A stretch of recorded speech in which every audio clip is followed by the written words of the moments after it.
Hi, third grade. So you've had a chance now to review your vocabulary words.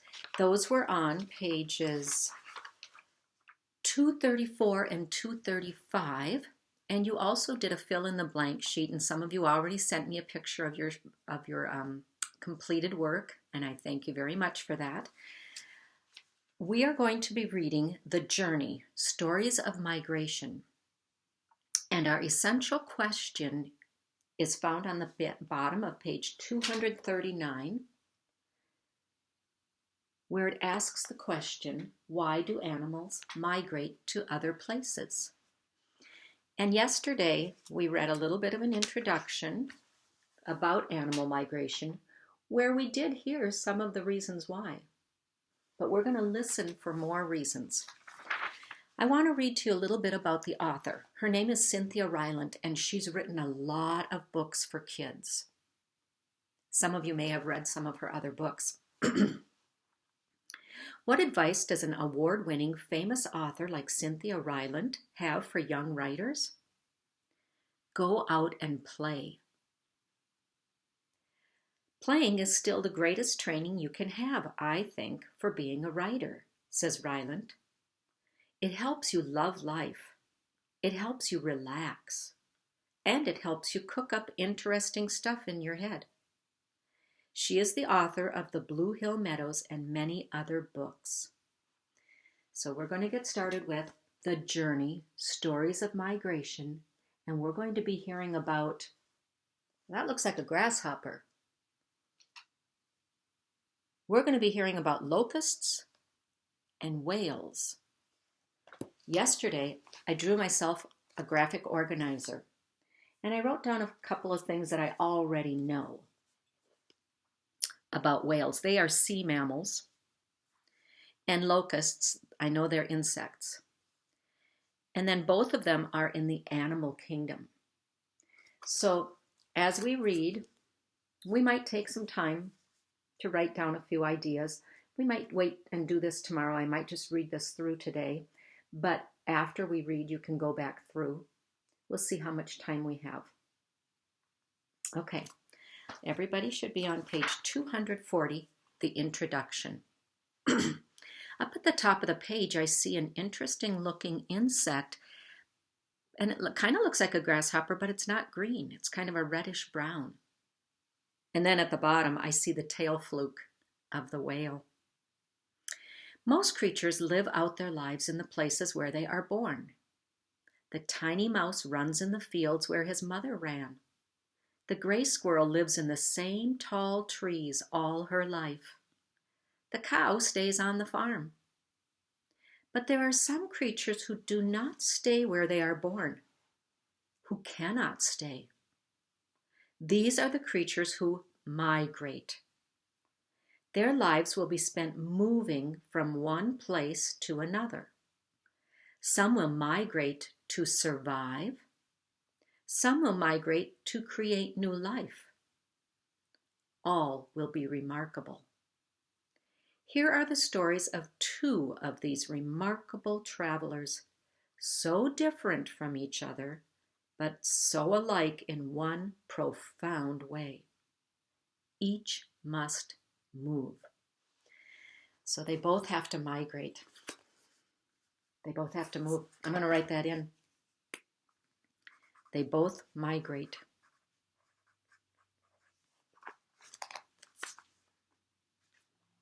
The locusts. There are few migrations as dramatic and frightening as when the desert locusts are moving across Africa. These insects are actually young grasshoppers, and grasshoppers usually do not travel. But sometimes too many grasshopper eggs are laid in one small area. And when the grasshoppers are born, there isn't enough food. The grasshoppers now have only one choice for survival: to migrate in search of vegetation.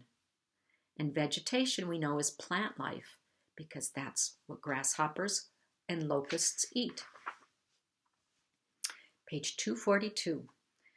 Oh, now he's an interesting looking grasshopper, but he's not all green like he was on page 241. Now he's green and yellow stripes. And so these grasshoppers will begin changing. Their bodies will turn from light green to dark yellow or red. Their antennae will grow shorter than long. Well, I read that incorrectly. I'm going to do that again. Their antennae will grow short rather than long. And when they rise up to fly together by the billions, they will be grasshoppers no more. They will be locusts. Grasshoppers don't fly, they hop. Although I've heard of flying grasshoppers. I remember seeing some when I lived in Minnesota. But this is a change where they become different. A cloud of desert locusts in the sky is an unbelievable sight. That's a metaphor, a cloud of desert locusts. They're not really a cloud, but they cover the sun. There are so many of them that they block out the light like a cloud would. There are so many locusts that they block out the sun. It seems like night. And in the sudden darkness, there is a terrible, thunderous noise. It is the noise of a billion wings. Can you imagine that it's so loud, so many, that you can hear them? Page 243. What happens next is even more incredible. When the locusts fly to the ground, they will eat every plant, every blade of grass, every leaf and bush and piece of vegetation as far as the eye can see. Within minutes, they will fly off again, leaving behind them a totally devastated, destroyed landscape. Nothing left growing.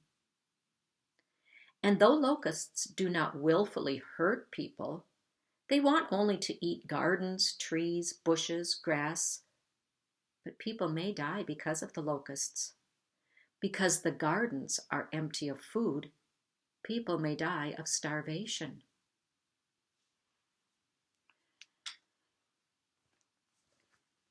Right here it asked us, author's word choice. What words help you visualize how it looks and sounds when the locusts fly away together?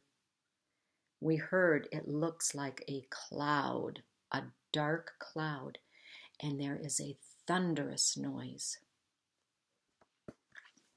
We're going to turn to page 244.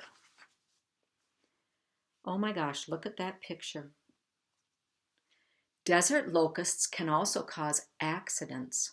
Locusts fly very high as 2 miles up in the sky, and this can make difficult flying for planes that have to move through the locust cloud, like especially when they're taking off or landing. The swarms can also interfere with trains, and millions of crushed locusts on a highway will make cars slip and slide. I guess all their innards are kind of gooey. On page 245, we see the picture, an old picture. And what are those people doing in that picture? It looks as if there's locusts, and I'm going to read and find out. There are many stories in history about the terrible devastation of locust plagues. We even hear about it in the Bible. It is written that in ancient times, one locust swarm covered 2,000 square miles. The whole cloud of locusts was bigger than the state of North Carolina. The swarms today are not nearly as large as that, but they can still be quite big, often as much as 100 square miles. Imagine so many insects in the sky. And that's what's happening here. These insects are in the sky and they're trying to figure out ways to get them out of the tree because those insects are going to eat all the leaves and maybe even the bark off of the tree, and then the tree might die. And that might be a tree that was providing food. You see them on the ground. Turn. Page 246. Oh, now we see that red colored locust in the picture. And in the inset picture, we can see that the locust eggs, they kind of look like maggots, kind of like fly eggs or ant eggs. A lot of insect eggs kind of look the same like that.